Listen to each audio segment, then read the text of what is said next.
How's it going there, everyone? It's Mr.zen over here bringing us a brand new Drifters anime episode review. And for today's segment, guys, we are going to be looking at episode 4 of Drifters, guys. And I have to say, guys, this episode had a little bit of more comic relief involved in this episode that I personally found it much entertaining due to the fact that the very much lore of this universe was getting to be more centralized in this episode due to the fact that we are actually going to witness Oda Nobunaga's actual central part and key role in actually his rise to fame in this brand new world, guys. That's the way that I see in this episode, guys, is Oda Nobunaga's actual intake as to seeing how he's going to take over this world. What's he exactly it's going to do in order to take down the central figures or important figures that are involved in this brand new world, guys. Because little by little, Oda Nobunaga, he's literally looking at this and he's trying to put the chess pieces together to see how this world is constructed. He's trying to see who are the leaders. He's trying to see what exactly is making this universe, actually I should say this world is actually running. He's trying to see exactly who's the important figures that he has to go and actually take down. Because remember, Oda Nobunaga, man, this character, guys, you guys got to be careful. This guy's a very strong politician, guys, and he's using that political power that he actually had back in the days, and he's bringing it to this brand new world, guys. So like I said, Oda Nobunaga is one fearful person to look out for in this brand new world, guys. But granted though, guys, this episode was just not only about him. This episode actually involved more or less, I could say, the Black King as well, guys. In this episode, guys, we are actually involved with more roles involving with the Black King himself. And personally, guys, I have to say, this episode said it all, guys. I am not lying to you. Due to the fact that in this episode, we see the Black King actually looking at the wounded soldiers that he was around with, right? Take a moment at this part, guys. I am not lying to you. There was all these ogres, these little actual troops. They were all injured and they were just like waiting in line, right? And you just see the Black King, excuse me while I tend to the wounded, and you literally see him walk to the actual wounded soldiers, and right there and then, guys, he places his hand over one of the wounded soldiers, is, you could say, open gashed wound. He just slides his arm up, and while he slides up, the wound closes. And I'm here thinking, wait a minute, what's going on here? What the heck? Because then later in the next scene, guys, we are actually also looking more at the fact that the way that all the troops, the way they were actually idolizing the Black King. Just look at all the symbolism, guys. The Black King is Jesus. Nothing more, nothing less. Look at it.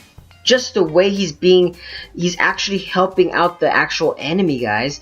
It's just nerve-wracking to know that why are you guys keeping him a secret when we already know it's Jesus. I'm gonna laugh if it's not Jesus and it's some other actual person. Now that would be actually hilarious, but nonetheless, so just like the facts and the actual viewpoints that we're actually looking at, it just looks and straight up says it's Jesus. Granted though, it would be interesting to know if it was somebody else. I wouldn't know personally who else would it be, but in my opinion, I personally believe it's actually Jesus, guys. But continuing on in this episode, guys, besides the Black King itself, we look onto more with, you could kind of say, the Grand Master and the Octoberist organization looking more, and they're actually explaining more as to what they're doing.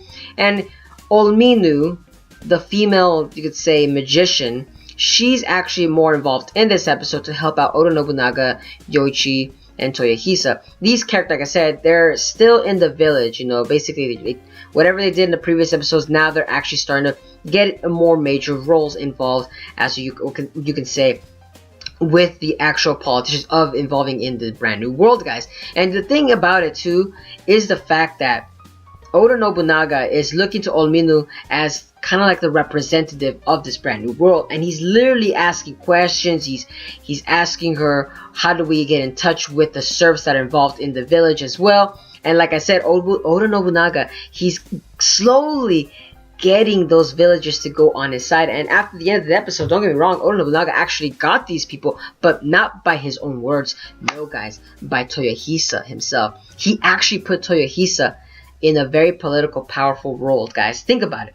Think about it again for another moment. Look at the way Toyohisa is actually seen. He's seen as a young, brave warrior that will take the stand for the right side of things. He stands for freedom. That's Toyohisa. He's that powerful young hero that these people need, and Oda Nobunaga saw that as, you know, as an opportunity to use Toyohisa in that particular moment. And like I said, I thought that was beautiful, genius work right there by Oda Nobunaga, guys. And even the serfs themselves, which by the way, they all can now actually communicate with each other now due to the fact that Olminu's actual presence, like I said, she's actually helping more and more with bringing the two different worlds of Oda Nobunaga's and the serfs human worlds, you could kind of say. They're bringing them together, and like I said, it's very entertaining to see how they're kind of going with a little bit of comic relief involved in each little scene.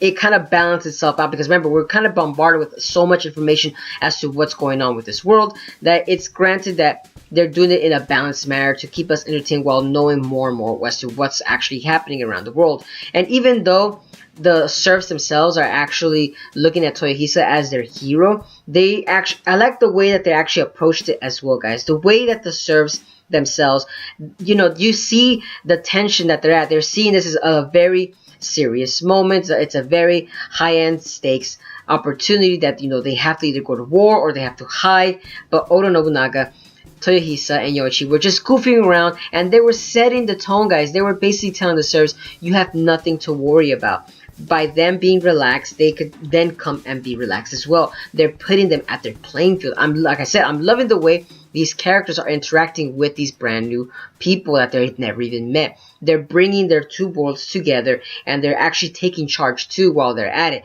And like I said, that little comic relief part was actually very important due to the fact that even though the serfs themselves are still frightened, they are actually still looking at freaking Toyohisa as their noble god and as their own person that they could say, you know, we can look up to you. You are our rightful new leaders of this brand new world.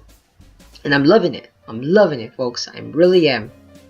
Granted though, at the end, near the end of episode, we're actually then looking at the Orte Kingdom, guys. The Orte Kingdom is actually this brand new human, you could say, race and political power that's actually expanding in this brand new world, guys. And the thing about this too is the fact that they're the ones that actually made the serfs become serfs themselves, or basically the elves become serfs. The goblins and the hobbits, pardon my language, the goblins and the little elves, every magical creature you could kind of think of Lord of the Rings, for example. Every little creature you can think of, it's actually involving them as becoming in the kind of world that they are, their position as one of the political power, because the humans in the Orte Kingdom are the ones taking control, and they're always at war. And I love the way that Oda Nobunaga said that an expanding kingdom is also a fiery spinning wheel, due to the fact that it could be easily collapsed at any moment, guys.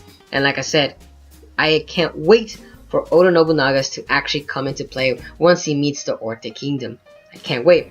Granted, we were only just specified just a little bit as to what they're actually doing in the brand new world, but it's enough to let us viewers know that this Orte Kingdom is another magical power that you could say the drifters are come to actually face. And granted, the guys, not only the drifters, we're actually looking at the gods of this brand new world, Murasaki and Easy. They were actually involved in this episode, but nonetheless, they weren't really involved much. It was more or less to say Easy had her own actual dialogue involved in the episode, and I like the way that Easy was actually talking to herself and saying that she's very confident in the fact that the drifters are going to lose. And I personally believe the drifters are going to lose due to the fact that the way the ends are actually taking political power in the brand new world, it's actually diminishing the drifters' actual power. They don't have people. They're basically going to be a one-man army themselves. But like I said though, I'm loving the way that Murasaki was not involved there, because it actually looks like it's actually becoming more and more of a melodrama with itself. I'm hoping to see more of Murasaki involved with the actual drifters, because he's not at the actual seat or throne that he was. So it goes along to say that Murasaki, I'm hoping that you actually get involved with the drifters, or at least motivate them or persuade them or actually lead them to the right way where they have to be. But like I said though, nonetheless though, that was it for the episode.